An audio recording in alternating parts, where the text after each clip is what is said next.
আসসালামু আলাইকুম। আমাদের আজকে আলোচনার বিষয়বস্তু হচ্ছে একটোপিক প্রেগন্যান্সি। একটোপিক শব্দের অর্থ হচ্ছে অ্যাবনর্মাল লোকেশন। তো আমাদের ফার্স্টে বুঝতে হবে নর্মাল লোকেশন কোনটা। নর্মাল লোকেশন অফ প্রেগন্যান্সি হচ্ছে উইদিন দি এন্ডোমেট্রিয়াল ক্যাভিটি। তো এন্ডোমেট্রিয়াল ক্যাভিটি ছাড়া যে কোনো জায়গায় যদি প্রেগন্যান্সি হয়, যদি একটা ফার্টিলাইজড ওভাম ইমপ্ল্যান্টেড হয়, সেটাই হচ্ছে একটোপিক প্রেগন্যান্সি। তো এখানে সেটাই আর কি বলা যে fertilised ovum which is implanted and undergoes development outside the endometrial cavity, এটাই হচ্ছে আমাদের একটোপিক প্রেগনেন্সির সংজ্ঞা। এরপরে ফার্স্ট কোয়েশ্চেন আসবে আমাদের, what are the sites of ectopic pregnancy. So anywhere outside the normal uterine cavity, সেটাই আমাদের উত্তর। বাট এখানে হচ্ছে স্পেসিফিক্যালি কিছু কমন সাইট আছে। এটাকে আবার ব্রডলি ভাগ করা যায় দুইটা ভাগে। এটা যদি আমাদের ইউটেরাস হয়, তো আমাদের হচ্ছে কিছু ইউটেরাইন সাইট আছে, কিছু হচ্ছে এক্সট্রা ইউটেরাইন সাইট আছে। তো ইউটেরাইন সাইটের মধ্যে হচ্ছে আমাদের এন্ডোমেট্রিয়াল ক্যাভিটি বাদে যে কোনো জায়গায় হতে পারে।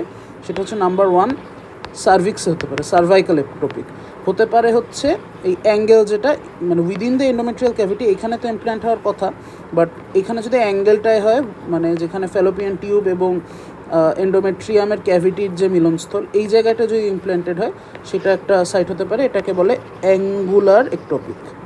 আবার এমন হতে পারে এই এরিয়াতেই, বাট এইখানে এসে বাইরে ইমপ্ল্যান্টেড হয়েছে, যে এখানে ফার্টিলাইজেশন হওয়ার পর বের হয়ে এই বাইরের যে ইয়েটা ফ্যালোপিয়ান টিউবের আউটার ওয়াল, সেখানে এসে এই অ্যাঙ্গেল ইমপ্ল্যান্টেড হয়েছে। এটাকে বলা হচ্ছে কর্নুয়াল একটোপিক। আবার হতে পারে হচ্ছে, এটা আমি যদি ইরেজ করে দিই, এই হচ্ছে আমাদের ইউটেরাস, এখানে সিজারিয়ান সেকশন হয়েছিল, এখানে সিজারিয়ান সেকশনের স্কার আছে, স্কারের উপরে সে ইমপ্ল্যান্টেড হতে পারে। এটা হচ্ছে সিজারিয়ান সেকশন একটোপিক। তো এগুলি সব হচ্ছে ইউটেরাইন একটোপিকের পার্ট। এরপর হচ্ছে ইউটেরাস বাদে যদি কোনো অন্য কোথাও জায়গায় হয়, ধরলাম এটা হচ্ছে ফ্যালোপিয়ান টিউব, এখানে ইমপ্ল্যান্টেড হলো, সো এটা হচ্ছে ফ্যালোপিয়ান টিউবের একটোপিক। ওভারি আছে, ওভারিতে ইমপ্ল্যান্টেড হলো, ওভারিয়ান একটোপিক। আবার অ্যাবডোমেনেও হচ্ছে ইমপ্ল্যান্টেড হতে পারে, এগুলো অ্যাবডোমিনাল একটোপিক। অ্যাবডোমিনাল একটোপিক আবার দুই ভাগে ভাগ করা হয়, একটা হচ্ছে প্রাইমারি অ্যান্ড সেকেন্ডারি। প্রাইমারি হচ্ছে প্রাইমারিলি অ্যাবডোমিনাল কোনো জায়গায় হলে, আর সেকেন্ডারি হচ্ছে যদি ব্রড লিগামেন্ট বা পেরিটোনিয়াম ইমপ্ল্যান্টেড হয়, সেটা হচ্ছে সেকেন্ডারি। তো এই হচ্ছে আমাদের সাইটস অফ একটোপিক। এর পরের প্রশ্ন হচ্ছে, what are the risk factors of ectopic, এবং এইখান থেকে বেশ কিছু অ্যাডিশনাল কোয়েশ্চেন আস্ক করা হয়। তো রিস্ক ফ্যাক্টরস অফ একটোপিক যখন জিজ্ঞেস করা হবে, আমাদের প্রথম কথা বলতে হবে হচ্ছে পেলভিক ইনফ্ল্যামেটরি ডিজিজ। কেন, এটা আলাদা কোয়েশ্চেন। বেসিক্যালি পেলভিক ইনফ্ল্যামেটরি ডিজিজে হচ্ছে আমাদের এই যে ফ্যালোপিয়ান টিউবের ইনফ্ল্যামেশন হচ্ছে। এই ইনফ্ল্যামেশনের জন্য এই জায়গাটার নর্মাল যে অ্যাক্টিভিটিস, এগুলো হ্যাম্পার্ড হতে পারে, নাম্বার 1। নাম্বার 2 হচ্ছে ক্রনিক ইনফ্ল্যামেশন হলে এখানে ফাইব্রোসিস ডেভেলপ করতে পারে। এখন নর্মাল যে ফাংশনগুলো, এগুলি হ্যাম্পার্ড হলে কী হয় সেটা যদি বলি, মানে অ্যাকিউট ইনফ্ল্যামেশন যখন চলে, তখন হচ্ছে আমাদের এই যে সিলিয়াগুলো আছে এইসের মধ্যে ফ্যালোপিয়ান টিউবে, এই সিলিয়াগুলো লস্ট হয়ে যায়। এখানে যে পেরিস্টালসিস, নর্মাল পেরিস্টালসিসটা নর্মালি চলতে পারে না, এবং এখানে অ্যাবনর্মাল কিছু পকেট ফর্মেশন হয়। তো এই তিনটা জিনিসের জন্য যেটা হয়, নর্মাল এই ফ্যালোপিয়ান টিউবের মধ্যে মুভমেন্টটা আর চলতে পারে না, যার কারণে হচ্ছে একটোপিক প্রেগনেন্সি হওয়ার একটা রিস্ক বেড়ে যায়। বেসিক্যালি হচ্ছে, আমি যদি মূলনীতিটা আগে বলে নেওয়া উচিত ছিল, এটা বলি, যখন স্পার্মটা মুভ করে তখন তো একটা ছোটো জায়গা, এখান থেকে মুভ করাটা ব্যাপার না। বাট যখন এটা এই অ্যাম্পুলায় জাইগট ফর্ম হয় এবং জাইগটটা ফেরত আসার ট্রাই করে, তখন যদি এখানে কোনো অবস্ট্রাকশন থাকে, সেই ক্ষেত্রে হচ্ছে এটা মুভ করতে পারে না, এবং তখনই বেসিক্যালি জায়গা না পেয়ে অন্য জায়গায় আর কি সে ইমপ্ল্যান্টেড হয়ে একটোপিকটা ফর্ম করে। সো টিউবাল অক্লুশন, এটা হচ্ছে মানে মোস্ট আর কি common way of pathogenesis of ectopic pregnancy. মানে মোরলেস সব একটোপিকই হচ্ছে টিউবাল অক্লুশনের সঙ্গে রিলেটেড থাকে। সো এই অ্যাকিউট ইনফ্ল্যামেশনেরটা আমরা দেখলাম যে এখানে সিলিয়ারি লস, পেরিস্টালসিস হ্যাম্পার্ড, এবং পকেট ফর্মেশনের জন্য মোটিলিটিটা, জাইগটের মোটিলিটিটা হ্যাম্পার্ড হচ্ছে, এই জন্য হচ্ছে নাম্বার 1 একটোপিক হচ্ছে। নাম্বার 2 হচ্ছে যখন এখানে ফাইব্রোসিস ফর্ম হচ্ছে, ফাইব্রোসিসের সময় টিউবাল ন্যারোয়িং হয়ে যাচ্ছে, তখন ওই সেম যেতে পারছে না। আবার এই ফাইব্রোসিসের জন্য ব্যান্ডস অ্যান্ড অ্যাডহেশন ফর্ম হতে পারে। তখন যেটা হয়, এই তো নর্মাল ধরলাম আমাদের ফ্যালোপিয়ান টিউব, একটা অ্যাডহেশন ফর্ম হলে এই জিনিসটা এরকম উঁচু হয়ে যাবে। এরকম উঁচু হয়ে যাওয়ার কারণে এখানে একটা কিং ফর্ম হবে, একটা অ্যাঙ্গুলেশন ফর্ম হবে, যার কারণে এটা নর্মাল মোটিলিটিটা লস্ট হবে। তো এই জন্য হচ্ছে pelvic inflammatory disease most common. So risk factor জিজ্ঞেস করলে 1 নম্বরে আমরা পেলভিক ইনফ্ল্যামেটরি ডিজিজ বলবো। নাম্বার 2তে হচ্ছে আইইউসিডি বলবো, ইন্ট্রা ইউটেরাইন কপার ডিভাইস। তো এইখানে আমাদের যদি হয় এন্ডোমেট্রিয়াল ক্যাভিটি হয়, এখানে হচ্ছে আমরা একটা কপারটি ডিভাইস বসালাম। এখন আমাদের তো এই ধরলাম যে প্রেগনেন্সি কোনো মানে ইউজুয়ালি এটা হরমোনাল অ্যাক্টিভিটিসের জন্য হয় না, বাট ধরলাম এটা মেকানিক্যাল, এখানে হরমোনাল কোনো অ্যাক্টিভিটিস নাই বা হরমোনাল অ্যাক্টিভিটিসটাও ফেল করছে প্রেগনেন্সি প্রিভেন্ট করতে, তো তখন হচ্ছে এইটা যখন ফেরত আসে জায়গাটা, এখন তো আর বসার জায়গা নেই তার, যেহেতু বসার জায়গা নেই সে কী করবে, সে এখন হচ্ছে একটা একটোপিক সাইটে বসবে। তো এই জন্য আইইউসিডিতেও একটা ইয়ে হতে পারে। So PID and IUCD number 1 number 2 cause, এই দুইটা আমাদের মুখস্থ বলে নিতেই হবে। এরপর আমরা চিন্তা করি যে আসলে টিউবের অক্লুশনের জন্য যদি হয় তো টিউবাল প্যাথোলজি কী কী হতে পারে। নাম্বার 1 ডেভেলপমেন্টাল ডিফেক্ট হতে পারে, যে কোনো development anomaly of the tube. Number 2 হচ্ছে আমাদের এন্ডোমেট্রিওসিস অফ দ্য টিউব হতে পারে, মানে এখানে একটোপিক এন্ডোমেট্রিয়াল টিস্যু এখানে এসে ইমপ্ল্যান্টেড হয়েছে, এখানে নর্মাল ফ্যালোপিয়ান টিউব আর নাই। So endometriosis of Fallopian tube এইটা একটা হতে পারে। তারপর হচ্ছে প্রিভিয়াস টিউবাল সার্জারি হয়েছে, এখানে টিউবে কোনো একটা সার্জারি হয়েছে, এখানে একটা লাইগেশন হলো, যে বাইলেটারাল টিউবাল লাইগেশন করা হয়েছে। সো এখানে একটা কিন্তু প্রপারলি করা হয় না, সো এখানে ন্যারো হয়ে গেছে বাট ইয়ে না, তো এখানে একটোপিক ডেভেলপ করতে পারে। এরকম টিউবাল আমরা 3টা প্যাথোলজি বানাই, টিউবাল সার্জারি, এন্ডোমেট্রিওসিস এবং হচ্ছে টিউবাল ডেভেলপমেন্টাল অ্যানোমালি, এগুলোর জন্য হতে পারে, বা পিআইডিও in a way tubal pathology. এরপরে হচ্ছে আর্টিফিশিয়াল রিপ্রোডাক্টিভ টেকনিক্স, এগুলোর জন্য হতে পারে। স্মোকিংয়ের জন্য এই যে আমাদের ফ্যালোপিয়ান টিউবের সিলিয়া, এই সিলিয়াগুলি ড্যামেজড হয়, তো এই জন্য হতে পারে। আর যাদের past history of ectopic pregnancy আছে তারা হচ্ছে মোর আর কি at risk of subsequent ectopic pregnancy.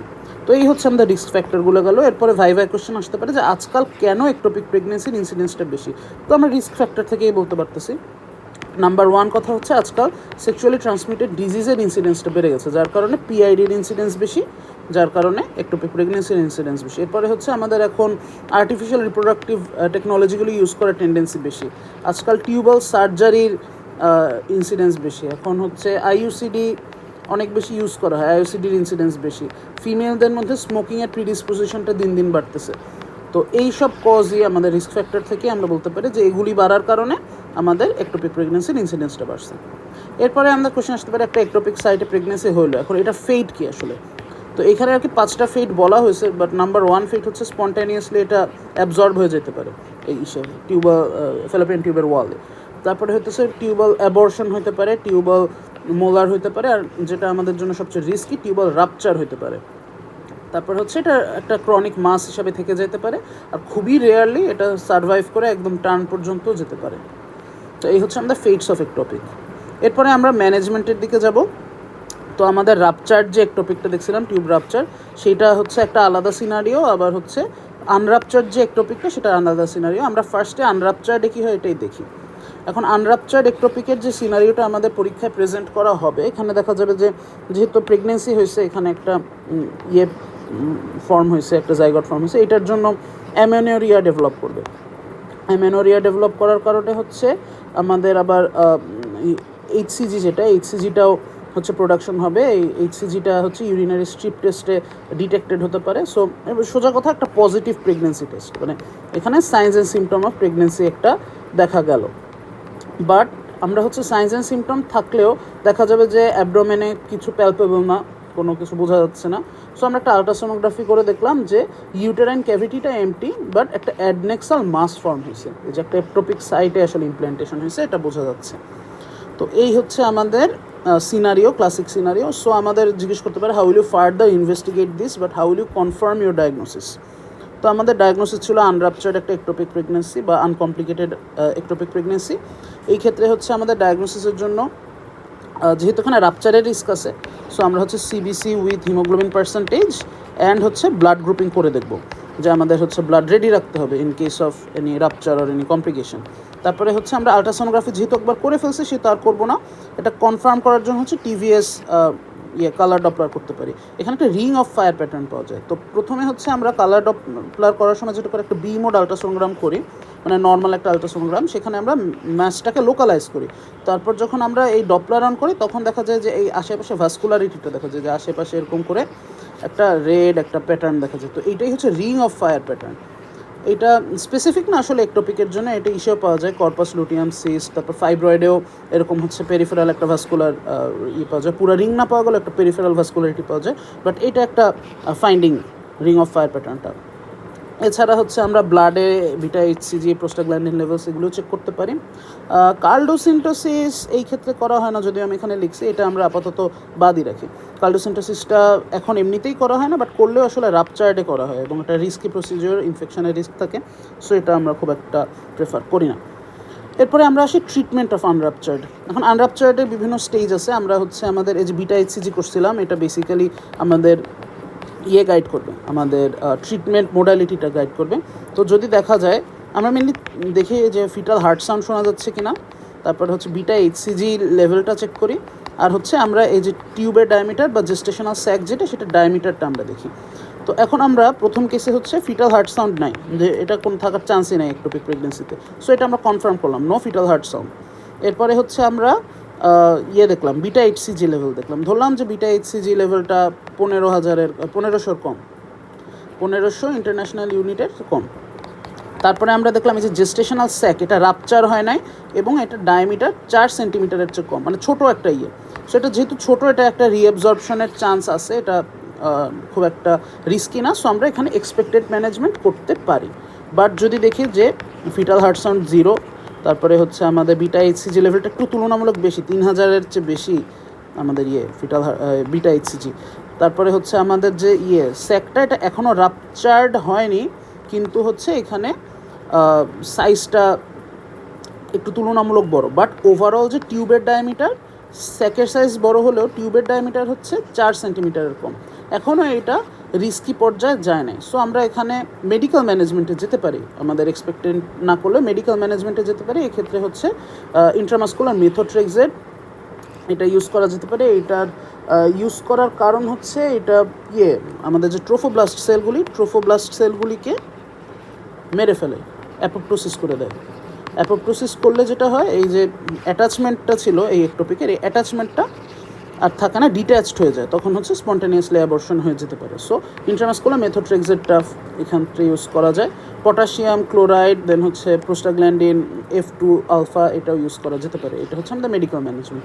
এগুলিতে কভার না হলে আমরা হচ্ছে যদি দেখি বড় সাইজ হেমোরেজের রিস্ক আছে, রাপচারের রিস্ক আছে, সেই ক্ষেত্রে আমরা সার্জারি দিকে যাই। সার্জারির মোডালিটি হচ্ছে সালফিনজেক্টমি, সালফিনজোটমি, সালফিনজোস্টোমি। সালফিনজোস্টোমিটা আসলে এই ক্ষেত্রে দেওয়া উচিত না, এটা মেনলি ইসের ক্ষেত্রে ফার্টিলিটি ট্রিটমেন্টের মোডালিটি একটা, এটা একটোপিকের আসলে না, সো এটা আমরা চিন্তা না করে আমি একটু ব্রিফলি মেনশন করে দেবো। এই তো হচ্ছে আমাদের টিউব। তো এখানে আমরা ধরলাম যে এইখানে হয়েছে একটোপিকটা, তো এইখানে এরকম একটা আছে, আমি আবার সুন্দর করে আঁকি,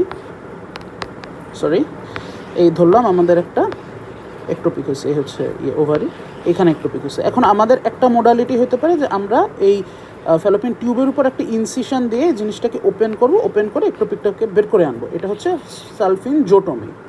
বাট এইখানে হচ্ছে রিকারেন্সের রিস্ক থাকে, এই টিস্যু রয়ে যাওয়ার রিস্ক থাকে। সো আমাদের যেটা মোস্ট কমন আমাদের ফার্স্ট লাইন, সেটা হচ্ছে লিনিয়ার সালফিনজেক্টমি।